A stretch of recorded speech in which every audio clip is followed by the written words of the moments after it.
Baru start nak belajar mancing tapi tak tahu barang apa yang kena ada. Hampa tengok video ni sampai habis. Yang pertama, rod pancing. Rod pancing ni dia ada pendek sampai yang paling panjang. Lagi panjang, lagi jauh boleh baling. Jadi, yang saya recommend, hampa boleh ambil yang 6 kaki 6. Memang standard lah, boleh baling jauh dah. Okey, dia ada banyak action. Macam-macam daripada ultralight sampai yang heavy. Jadi untuk action, hampa ambil medium. Medium ni dia tak terlalu keras dan tak terlalu lembut. Memang ngam, geng. Yang kedua, mesin pancing, geng. Mesin pancing ni yang saya pegang, orang panggil spinning reel. Okey, untuk spinning reel ni sama juga, dia ada saiz paling kecil sampai saiz paling besar. 500, 1000, 2000 sampai 8000 pun ada. Okey, yang saya pegang ni adalah 3000. Yang ni untuk beginner saya memang recommend sangat.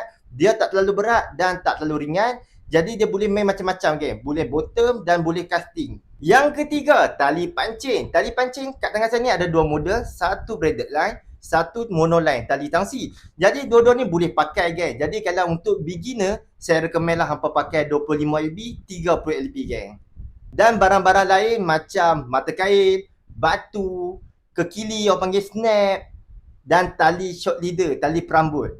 Yang tu saja. Yang tu saja kalau hampa baru nak start memancing.